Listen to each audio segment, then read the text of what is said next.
Ernst Hemingway அவர்கள் எழுதிய எ farewell to arms அப்படிங்கிற புத்தகம் தமிழில் போரே நீ போ என்கின்ற மொழிபெயர்ப்பில் வெளியாகி இருக்கின்றது.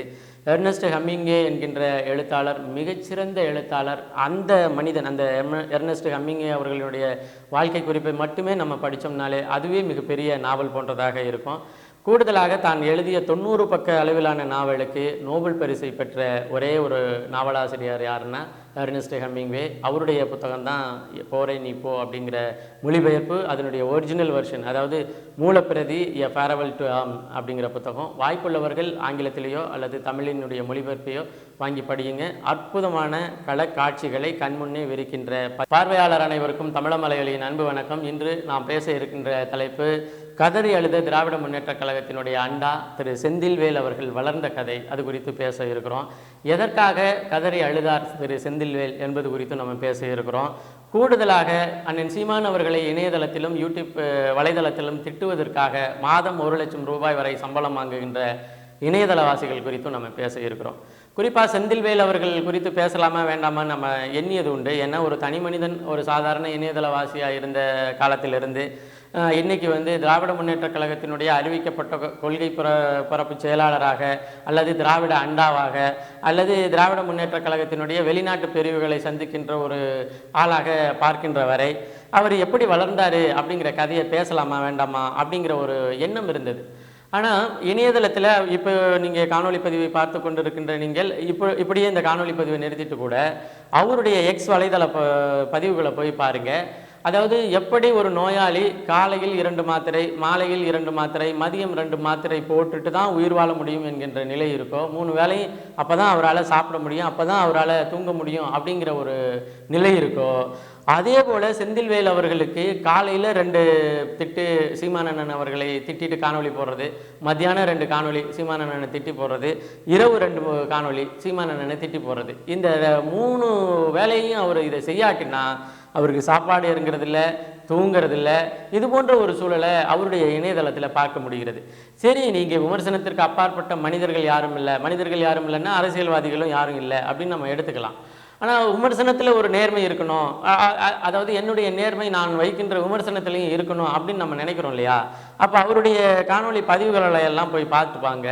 அவருடைய பதிவுகள், அண்ணன் சீமான் குறித்து அவர்களுடைய பதிவுகளெல்லாம் நீங்கள் பார்த்துட்டிங்கன்னா உண்மையிலேயே எவ்வளோ மோசமான பிறவியாக இப்பொழுது வாழ்ந்து கொண்டிருக்கிறார் அப்படிங்கிறது உங்களுக்கு நல்லாவே தெரியும்.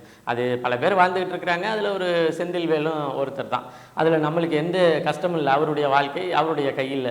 ஆனால் தன்னை ஒரு பெரிய யோக்கிய சிகாமணியாக பொதுத்தளத்தில் தன்னை அறிமுகப்படுத்திக்கிட்டு இவரெல்லாம் யாருன்னு சொல்லாமல் எல்லாரும் இருக்கிறதுனால இவர் ரொம்ப நல்லவர் போல வேடமிட்டு கொண்டு சதா சர்வகாலமும் அண்ணன் சீமான் அவர்களை விமர்சிக்கிறது என்ன மாதிரியான மனநிலைன்னு பாருங்கள். இப்போ நம்ம செந்தில்வேல் அவர்கள் எப்படியெல்லாம் வாழ்க்கையை நடத்தினார், என்ன மாதிரியெல்லாம் அவருடைய பரிணாம வளர்ச்சி இருந்தது என்பதை அறிந்து கொண்டால் சரி, இந்த ஜீவன் எதற்காக வளர்கிறது, என்ன மாதிரி போகிறது அப்படிங்கிற ஒரு முடிவுக்கு நம்ம வரலாம். அதாவது 2009க்கு முன்னாடி செந்தில்வேலை நான் பார்த்த வகையில் ஒரு மறுமலர்ச்சி திராவிட முன்னேற்ற கழகத்தினுடைய ஒரு தீவிரமான ஆர்குட் மற்றும் இணையதளத்தினுடைய ஆதரவாளர். வைகோ அவர்களை ஆதரித்து பல பதிவுகளை போடுவார், நீங்கள் இதெல்லாம் பார்த்துருக்கலாம். அப்போ ஒரு காலகட்டத்தில் வைகோ அவர்களுக்கு சத்தியம் தொலைக்காட்சின்னு ஒரு தொலைக்காட்சி ரொம்ப நெருக்கமாக இருந்த காலகட்டம். அது உங்களுக்கு எல்லாத்துக்குமே தெரியும். ஒருவேளை அதாவது சில பேர் வைகோவினுடைய தொலைக்காட்சி தான் சத்தியம் தொலைக்காட்சி என்று கூறுகின்ற அளவிற்கு நெருக்கமான ஒரு தொடர்பு. அதாவது மறுமலர்ச்சி திராவிட முன்னேற்ற கழகத்தினுடைய செய்திகளை உடனே ஒளிபரப்புறதும், அதே போல் வைகோ அவர்களினுடைய நிகழ்ச்சிகளை வைகோ செல்லுகின்ற எல்லா இடங்களுக்கும் சென்று ஒளிபரப்புகிறதும் ஒரு தொலைக்காட்சியாக இருந்துச்சுன்னா அது சத்தியம் தொலைக்காட்சி. அப்போது இணையதளத்தில் இப்படி ஓவராக நானே மறுமலர்ச்சி திராவிட முன்னேற்ற கழகத்தினுடைய ஆதரவாளராக இருந்த காலத்தில் எங்களெல்லாம் தாண்டி ஒருத்தர் முட்டு கொடுத்துக்கிட்டு இருக்கிறாரே என்னடா அப்படின்னு பார்க்கும் பொழுது தான் அந்த முட்டு எதற்கு பயன்பட்டது என்றால் தன்னை சத்தியம் தொலைக்காட்சியில் ஒரு நெறியாளராக கொண்டு போய் இணைத்து கொள்வதற்கு பயன்பட்டிருக்கு. அப்புறம் வைகோவினுடைய காலகையெல்லாம் பிடிச்சி ஒரு நிலைக்கு சத்தியம் தொலைக்காட்சியினுடைய ஒரு நெறியாளிகை செய்யக்கூடிய நபராக திரு செந்தில்வேல் வர்றாரு. செந்தில்வேல் வந்தாரா, தகுதியை வளர்த்துக்கிட்டாரா, அதெல்லாம் அவருடைய பாடு. அப்புறம் கொஞ்ச காலம் பார்த்திங்கன்னா மறுமலர்ச்சி திராவிட முன்னேற்ற கழகத்திலிருந்து திராவிட முன்னேற்ற கழகம் என்கின்ற அந்த ஷிஃப்ட்டுக்கு மாறுறாரு. அந்த ஷிஃப்ட்டுக்கு போகும் பொழுது என்ன நடக்குது அப்படின்னு சொன்னால் அதாவது ஒரே நேரத்தில் சத்தியம் தொலைக்காட்சியினுடைய வேலையையும் விட முடியாது, அதே நேரத்தில் இன்னொரு இடத்துக்கு இன்னொரு காலை வைக்கணுங்கிற நிலைமையில தான் மாலை முரசு தொலைக்காட்சி போன்ற தொலைக்காட்சி திரு செந்தில்வேல் அவர்களை வந்து அழைத்து வேலையை பார்க்க ஆரம்பிச்சிச்சு.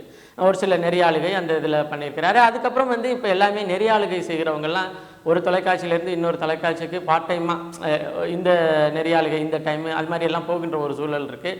2-3 தொலைக்காட்சியில் ஒரே நெறியாளர்கள்லாம் பண்ணுற மாதிரி இருக்குது. அப்படியான ஒரு சூழலில் தான் ஊடகவியலாளர் என்கின்ற நிலைக்கு உயர்கிறார் திரு செந்தில்வேல். இந்த ஊடகவியலாளர் என்கின்ற நிலைக்கு உருவாகுவதற்கு அதாவது மறுமலர்ச்சி திராவிட முன்னேற்ற கழகத்தினுடைய இணையதளவாசியாக இருக்கும் பொழுது எந்த திராவிட முன்னேற்ற கழகத்தை கழுவி திட்டி ஊத்துனாரோ அதே திராவிட முன்னேற்ற கழகத்தினுடைய கையை பிடிச்சு தான் சத்தியம் தொலைக்காட்சியிலிருந்து மற்ற தொலைக்காட்சிகளுக்கான வாய்ப்பை பெறுகிறார். அப்பொழுது தான் திராவிட இயக்கவாசிகள், அப்பெல்லாம் நீங்கள் பார்த்தீங்கன்னா திராவிட முன்னேற்ற கழகத்தை திராவிடர் கழகமும் திராவிட இயக்கவாதிகளும் எதிர்ப்பாங்க. நீங்கள் பார்த்தீங்கன்னா அதுக்கு முன்னாடிலாம் பார்த்தீங்கன்னா கலைஞர்லாம் ஒரு ஆளே கிடையாதுன்னு பேசிய சுபவீரபாண்டியனுடைய வீடியோக்கள்லாம் நீங்கள் பார்க்கலாம். கலைஞருக்கு எதிராக போராட்டம் ஆர்ப்பாட்டங்களை நடத்திய குளத்தூர் மணி, கோவை ராமகிருஷ்ணன், சுபவீரபாண்டியன், இன்னும் சொல்ல போனால் இந்த கூட்டு பொறியலில் வந்து ஐயா யார் நம்ம நெடுமாறன் ஐயா, இன்னும் கூடுதலாக இந்த கூட்டு பொறியலில் மறுமலர்ச்சி திராவிட முன்னேற்ற கழகத்தினுடைய பொதுச் செயலாளராக இருக்கின்ற திரு வைகோபால்சாமி, இவங்க எல்லாருமே ஒன்றா இருந்தாங்க திராவிட முன்னேற்ற கழகத்தை எதிர்க்கின்ற காலகட்டத்தில். அப்போ பார்த்தீங்கன்னா அவங்க எல்லாருக்குமே செந்தில்வேல்ங்கிற ஒரு நபரை வந்து பிடிச்சிருக்கிறதுக்கு காரணம் இவர் திராவிட முன்னேற்ற கழகத்தை அளவுக்கு அதிகமாக கழுவி ஊற்றின காரணத்தினால.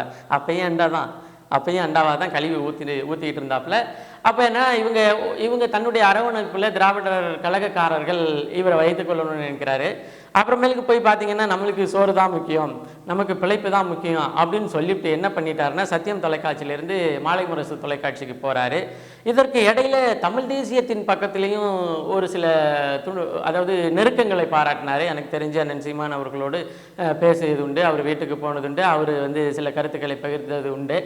அப்போ அண்ணன் சீமான் அவர்களோடு எந்த இடத்துல வந்து கட்டாகுதுன்னா கல்யாண சுந்தரம், ராஜீவ்காந்தி போன்றவர்கள் கட்சியை விட்டு வெளியேறுகின்ற அந்த காலகட்டத்தில் ஏற்கனவே இது உள்ளடி வேலை தானே, அதாவது அது களவாணி மாடு ஒரு வீட்டில் தங்காது அப்படின்னு சொல்லுவாங்க. ஊரில் பழமொழி பார்த்தீங்கன்னா களவாணி மாடு ஒரு வீட்டில் தங்காது அப்படிம்பாங்க. ஏன்னா நம்ம இங்கே களவாணி மாட்டை இங்கே கொண்டாந்து கட்டு போட்டிருந்தோம்னா அந்த களவாணி மாடு வந்து இன்னொரு வீட்டில் போய் அறுத்துக்கிட்டு போய் நின்று மேயும்.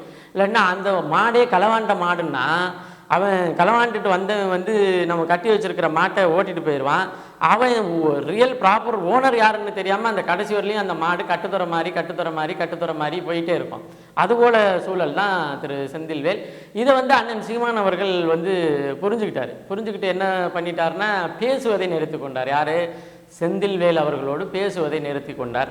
அதற்கு என்ன காரணம், ஏது காரணம், அதெல்லாம் இன்னும் நிறைவாக விரிவாக பேசணும். அந்த காரணத்தெல்லாம் பேசினோம்னா செந்தில்வேலுக்கு இருக்கின்ற கொஞ்சம் மரியாதையும் பொதுத்தளத்தில் போயிடும். அப்படிங்கிறதுனால கொஞ்சம் மரியாதையாகவே ட்ரீட் பண்ணுவோங்கிறதுனால நான் காரணத்தை சொல்லலை. இப்போ இதற்கு இடையில் அண்ணன் சீமான் அவர்கள் வந்து செந்தில்வேல் அவர்களுடைய அழைப்பை எடுக்கிறதில்ல, அதாவது பிளாக் பண்ணி வச்சுட்டாரு. இது எல்லாம் முடிஞ்சிருச்சு. அதாவது அண்ணன் சீமான் தரப்பிலிருந்து தொடர்பு முற்றிலுமாக துண்டிக்கப்பட்டது. அதுக்கு இடையில் ஒரு விவாத நிகழ்ச்சிக்காக தம்பி இடும்பவனம் கார்த்திக் வந்து ஒரு விவாத நிகழ்ச்சிக்கு போகிறாரு. அந்த விவாத நிகழ்ச்சியை நெறியாளுகை செய்கிறது செந்தில்வேல் அவர்கள். நெறியாளுகை எல்லாம் முடிஞ்சிருச்சு, விவாத நிகழ்ச்சி முடிஞ்ச பிறகு தம்பி இடும்பவனம் கார்த்திக் அவர்களை கூப்பிட்டு வச்சுட்டு தனி அறையில் கதறி தேமி அழுது, என்னை சீமான் அண்ணன் கண்டுக்க மாட்டேங்கிறாரு, சீமான் அண்ணன் வந்து நான் ஃபோன் அடித்தா எடுக்க மாட்டேங்கிறாரு, ஒரு முறை அண்ணன் சீமான் அவர்களோடு பேச விடுங்க, ஒரு முறை சீமான் அண்ணனை என்கிட்ட பேச சொல்லுங்கள் அப்படின்னால என்னென்னமோ சொல்லி கதறி அழுது. தம்பி இடும்பவனம் கார்த்திக்கு தான் உங்களுக்கு தெரியுமில்ல, அண்ணனே அழுவாதீங்க அண்ணே, அவர் நம்ம அண்ணன்ட்ட சொல்லி சேர்த்துக்கலாண்ணே, ஒன்றும் பிரச்சனை இல்லைண்ணே, நீங்கள் அழுவாதீங்க அண்ணே அப்படி இப்படின்னெல்லாம் சொல்லி அவர் ஆறுதல் படுத்திட்டு தன்னிக்கிட்டே இருந்த கட்சிப்பை கூட கொடுத்துட்டு கண்ணை தொடச்சிங்கண்ணே அப்படின்னு சொல்லிட்டு தம்பி வெளியில் வந்துட்டு வெளியில் வந்தால் கருத்துக்கள் அவன் சொல்லுவான்ல, தம்பி இது மாதிரி போனேன்னே, இது மாதிரி சொன்னார்ண்ணே அப்படின்னா, டே தம்பி உனக்கு இப்போ தான் செந்தில்வேலுங்கிறவரை பற்றி தெரியும், செந்தில்வேல் இது மாதிரியான ஜகா வாங்கின பார்ட்டி, ஏற்கனவே மதிமுகவில் இருந்து மதிமுகவில் சில குளறுபடிகளை பண்ணிட்டு வேற எதுக்கு போய் இப்போ அங்கேருந்து அப்பீட் ஆகிறதுக்கான வேலைகளை செஞ்சுக்கிட்டு இருக்கிறாரு. இந்த நேரத்தில் அண்ணன் சீமான் அவர்கள் பக்கத்து உறவை நெருக்கி கொண்டிருந்த காலகட்டத்தில் அவர் வேற ஏதோ மூமெண்ட்டில் வந்து வேலை செஞ்சது அண்ணனுக்கு தெரிஞ்சு போயிடுச்சு. அதனால அண்ணன் வந்து அவருடைய தொடர்பை துண்டிச்சு வச்சுட்டாரு. தயவு செய்து அதை மீண்டும் மொட்டை வைக்கின்ற வேலையை செஞ்சிடாத, நீ செஞ்சீன்னா அண்ணன் அவர் மேலே இருக்கிற கோபம் ஓ மேலேயும் பாஞ்சிரும் அப்படின்னு சுற்றிலும் இருந்தேன் நான். முக்கியமான ஆட்கள் அண்ணன் மணி செந்தில் பாக்கியானெல்லாம் சரிப்பா அது வேணாம், அவர் இந்த வேலை செஞ்சுருக்கிறாரு, வேலையை சொல்லியாச்சு. அதன் பிறகு தான் பார்ட்டி என்ன ஆகுதுன்னா அப்போஸ் பண்ண ஆரம்பிக்குது. யாரை? அண்ணன் சீமான் அவர்களை. ஒருவேளை இந்த கதறி அழுதெல்லாம் நம்பி இது பண்ணதெல்லாம் நம்பி அண்ணன் சீமான் அவர்கள் வந்து கரிசனத்தோடு தம்பியை அரவணைச்சிருந்தா இன்னைக்கு ஒரு நிமிட காணொலியில் பிளக்கப்பட்டார் செந்தமிழன் சீமான் அப்படின்னு பதிவு போடுது திராவிட அண்டா வந்து 1 நிமிட காணொலியில் பிளக்கப்பட்டார் சீமான். ஏண்டா என்ன பண்ணுறதுன்னே தெரியல, அது மாதிரி பதிவு போடுது.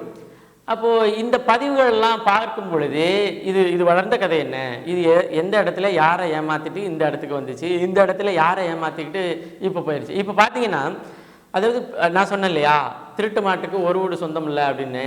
அதே போல் எந்த தொலைக்காட்சியிலையும் நெறியாளுகை பண்ண முடியாத சூழலுக்கு திரு செந்தில்வேல் வந்ததுக்கு என்ன காரணம்னா அவருடைய அந்த வேலை தான் காரணம். இப்போ பார்த்தீங்கன்னா இப்போ ஒரு சில நெறியாளுகை செய்கின்ற நபர்கள் இருக்கிறாங்க. நெறியாளுகை ஒரு தொலைக்காட்சியிலேருந்து இன்னொரு தொலைக்காட்சி போகிறாங்க, இன்னொரு தொலைக்காட்சியிலேருந்து இன்னொரு தொலைக்காட்சிக்கு போகிறாங்க. எனக்கு தெரிஞ்சு ரொம்ப காலமாக நெறியாளுகை செய்தவர்கள் இருக்கிறாங்க. சில பேர் ரொம்ப சீனியர் ஆகி இப்போ வந்து சாணக்கியா சேனல் ரங்கராஜன் பாண்டே மாதிரி ஆட்கள் வந்துட்டு அப்போ எனக்கு சேனல் சாட்டிஸ்ஃபேக்ஷன் போதும், நான் வெளியில் வந்து ஒரு யூடியூப் நிறுவனத்தையே நான் சேனல் மாதிரி நடத்துக்கிறேங்கிற சூழலில் வந்த பிறகு வெளியில் வர்றது பிரச்சனை இல்லை. ஆனால் இவர் ஒரு பெரிய முன்னணி நெறியாளராக வருவதற்கு முன்னாடியே ஒவ்வொரு சேனல்ல இருந்தும் விரட்டி அடிக்கப்பட்டவர் தான் இந்த செந்தில்வேல். அப்படின்னா என்னன்னா எந்த இடத்திற்கும் தான் இருக்கிற இடத்திற்கு நேர்மையான மனிதனாக இருந்ததே இல்லை என்பது தான் இவருடைய அந்த அண்டாவினுடைய வளர்ந்த கதை, அண்டாவாக மாறிய கதை. இப்போ நம்ம கதைக்கு வருவோம். ஏன் இது எப்படின்னு, இப்போ அண்ணன் சீமான் அவர்கள் ஒரு காணொலி பதிவில் ஒரு செய்தியாளர்கள் சந்திப்பில் சொல்கிறாங்க. என்ன சொல்கிறாங்கன்னா, இது மக்களினுடைய வரி பணத்தில் நீங்கள் போகிற இடமெல்லாம் கலைஞருடைய நூலகம், கலைஞருடைய சிலை அது மாதிரியெல்லாம் வச்சுட்டு வரீங்க. மக்களினுடைய வரி பணத்தை நீங்கள் வந்து முறையாக செலவு பண்ணாமல் உங்களுடைய தகப்பனுடைய பெயரை நிலைநாட்டுவதற்காக நீங்கள் இதை பயன்படுத்திட்டு வர்றீங்க. இதெல்லாம் வந்து தவறு. இந்த சிலைகளின் வழியாக வந்து அடையாள அரசியல் கடந்த காலங்களில் பல்வேறு இடங்களில் என்ன மாதிரி மாற்றப்பட்டிருக்குன்னு உங்களுக்கு தெரியும். இலங்கையில் வந்து ராஜபக்சே தனக்குத்தானே சிலை வைத்த பொழுது அமைதியாக இருந்த அதே மக்கள் அதன் பிறகு கோபம் கொண்ட பிறகு ராஜபக்சேவுடைய சிலை என்ன, அதேபோல் முஜிபுர் ரஹ்மான் மேற்கு வங்கத்தில் அது வங்கதேசத்தினுடைய தந்தையாக கருதப்பட்ட அவருடைய சிலை என்ன மாதிரியான போயிருச்சு. சிலையெல்லாம் இங்கே இருந்ததனுடைய அரசியல் பின்னாளில் அந்த மக்கள் கோபம் கொண்டு என்ன மாதிரியான ஆயிடுச்சு அப்படின்னு செய்தியாளர் சந்திப்பில் அண்ணன் சீமான் அவர்கள் பதிவு சொல்கிறார். அதுக்கு இந்த செந்தில்வேல் என்கின்ற ஒரு திமுக அண்டா என்ன சொல்லுதுன்னா, கலைஞரின் பெயர் வைத்ததெல்லாம் இடித்து விடுவேன் என்றால் நீங்கள் கலைஞரின் பெயரை வைத்திருக்கின்ற மருத்துவமனையை இடித்து விடுவீர்களா என்று சொல்லுங்கள் அப்படின்னு 1 நிமிட காணொலியில் புழக்கப்பட்டார் செந்தமிழன் சீமான். யாராச்சும் ஏதாச்சும் ஒரு சித்த சுவாதீனம் உள்ளவன் செய்வானா? இப்போ அதே தான் கேள்வி கேட்டார் அண்ணன் சீமான் அவர்கள். அதே கலைஞர் மருத்துவமனை, அதாவது கலைஞர் 100 சூப்பர் ஸ்பெஷாலிட்டி மருத்துவமனை கிண்டியில் இருக்கிற அந்த மருத்துவமனையில் பாலாஜி என்கின்ற மருத்துவர் கத்தி குத்துக்கு உள்ளாக்கப்பட்ட பொழுது, ஏப்பா மருத்துவமனைக்கு உங்கள் அப்பன் பேரை வச்சிங்க, உள்ளுக்கு இருக்கிற மருத்துவர்களுக்கு பாதுகாப்பாக வச்சிங்களா அப்படிங்கிற ஒரு கேள்வியை கேட்டிருக்கிறாரு. இன்னைக்கு கலைஞர் 100 மருத்துவமனை கிண்டியிலிருந்து ஒரு இளைஞரின் உயிரானது பறிக்கப்பட்டிருக்கு. இன்றைக்கும் அந்த மருத்துவமனையில் ஆர்ப்பாட்டங்கள் போராட்டங்கள் போய்கிட்டு இருக்கு. இதுக்கெல்லாம் செந்தில்வேல் என்ன சொல்லுவார்? இதுக்கெல்லாம் என்ன இல்லை. அதாவது இப்போ நாம் தமிழர் கட்சியில் ஒரு உட்கட்சியில் கலந்தாய்வு நடக்கும் பொழுது உள்ள சண்டைகளை இதெல்லாம் வச்சு அப்படியே டெலகாஸ்ட் பண்ணுகின்ற திரு செந்தில்வேல் அவர்கள் ஒரு முறையாவது திராவிட முன்னேற்ற கழகத்தில் அடிச்சுக்கிற கதையை, திராவிட முன்னேற்ற கழகம் செய்கின்ற அந்த அலங்கோலங்களை பதிவு பண்ணாரான்னா இல்லை.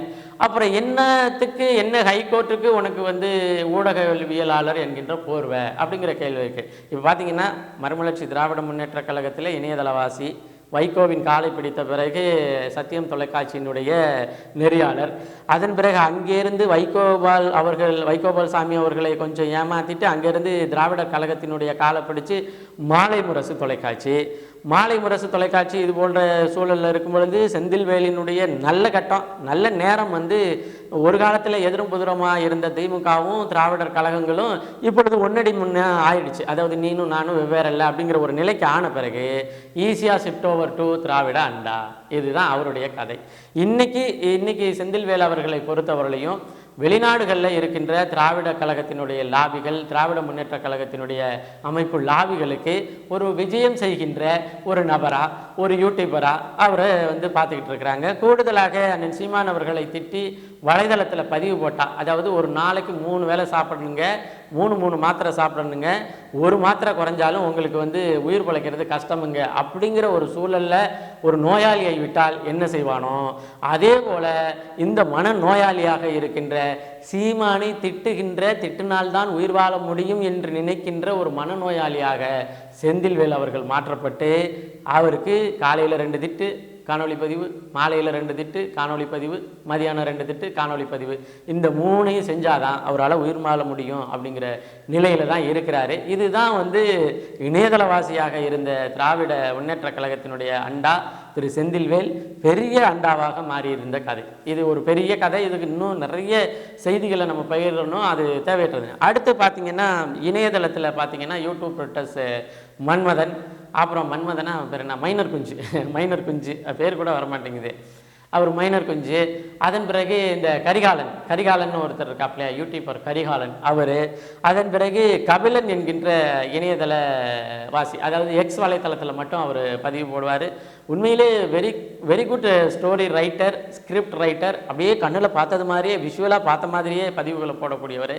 இவங்க 3 பேரும் தான் சமகாலத்தில் வந்து மாதம் 1 லட்சம் ரூபாய் இந்த ஒவ்வொரு மாதமும் சீமானவர்களை விமர்சிப்பதற்காக, திட்டி பதிவுகளை போடுவதற்காக வாங்கிட்டு இருக்கிறாங்க. திராவிட முன்னேற்ற கழகத்தினுடைய ஐடி விங்கிலிருந்து மாத சம்பளம் பெறுகிறாங்க. கூடுதலாக இந்த 1 லட்ச ரூபாய் ரேஞ்சுங்கிறது வந்து குறைஞ்சிக்கிட்டே இருக்கிறத ஒழிஞ்சு கிட்டத்தட்ட அவங்க நாம் தமிழர் கட்சியை திட்டுவதற்காக, நாம் தமிழர் கட்சியை வந்து குறை சொல்வதற்காக, நாம் தமிழர் கட்சியின் மீது அவதூறு பரப்புவதற்காக திராவிட முன்னேற்ற கழகம் ஒரு மாதத்தில் 1 கோடி ரூபாய் செலவு செய்து கொண்டிருக்கின்றது. குறைந்தபட்சம் 1 கோடி ரூபாய் அந்த யூடியூப் இன்ஃப்ளூயன்சர் என்கின்ற முறையில் பல பேருக்கு பட்டுவாடா பண்ணிட்டு இருக்கு அப்படிங்கிறது தான் அங்கிருந்து வரும் செய்தி. குறிப்பாக செந்தில்வேல் மாதிரி ஆட்கள் வந்து இனி ஒரு நார்மல்சி, அதாவது ஒரு சாதாரண மனிதன், ஒரு நார்மலான மனிதனாக வாழ்வது ரொம்ப ரொம்ப கடினம். அதனால வந்து இது போன்ற நபர்களிடம், அதாவது இவர்கள்ட்டேருந்து நம்ம ஜாக்கிரதையாக இருக்கணும், அல்லது நம்ம ஜாக்கிரதையாக இருக்கும் பொருட்டு செந்தில்வேல் மாதிரியான ஆட்களை குறைந்தபட்சம் கட்டி வைக்க வேண்டிய அவசியம் இருக்குது. அதாவது கட்டி வைக்கணும்னா மரத்தில் கட்டி வைக்க சொல்லலை, ஒரே இடத்துல ஸ்டேபிளாக பார்த்துக்கோங்க. தயவுசெய்து திராவிட முன்னேற்ற கழகம் 3 வேளையும் அவருக்கு ஃபீடை கொடுத்துக்கிட்டு இருங்க. ஒருவேளை நீங்கள் கொடுக்குற ஃபீடு வந்து தவறாக சரியாக வேலை செய்யாமல் அவர் எகிரி குதிச்சு எங்காயும் போக வேண்டிய சூழல் வரும் என்பதைத்தான் நம்ம பதிவு செய்ய வேண்டிய அவசியம் இருக்குது என்பதை பதிவு செய்து, அதாவது ஒரு மனிதன் சாதாரண நிலையிலிருந்து இந்த நிலைக்கு உயர்வதற்கு என்ன மாதிரியான வழிமுறைகளெல்லாம் பின்பற்ற முடியுமோ அதெல்லாம் பின்பற்றி ஒரு இடத்துக்கு வந்துட்டு, ஒரு மனிதன் நம்மள்கிட்ட பேசுவாரா, நம்ம அலைபேசி அழைப்பை எடுப்பாரா, நம்மளை சேர்த்துக்குவாரா, நம்மள்கிட்ட ஒரு வார்த்தை பேசுவாரா என்று கதறி அழுத நிலையிலிருந்து சதா சர்வகாலமும் 3 வேளையும் அந்த மனிதனை திட்டுகின்ற ஒரு மனநிலைக்கு மாறுகிறதுங்கிறது வந்து ஒரு நிலையிலிருந்து இன்னொரு நிலைக்கு மாறல்ங்கிறது வந்து அந்த நிலையினுடைய தற்கொலை அப்படின்னு அர்த்தம். அப்போ செந்தில்வேல் மாதிரியான ஆட்கள் தொடக்கத்தில் இருந்த நேர்மைகளை தற்கொலை செய்து கொண்டு இப்பொழுது முழுசாக முழுசாக வந்து முள்ளமாரியாக மாறி இருக்கின்ற ஒரு சூழலை தான் அவருடைய பதிவுகளில் இருந்து பார்க்க முடிகிறது என்பதை பதிவு செய்து மீண்டும் ஒரு காணொளி பதிவில் இணைவோம். நன்றி, வணக்கம்.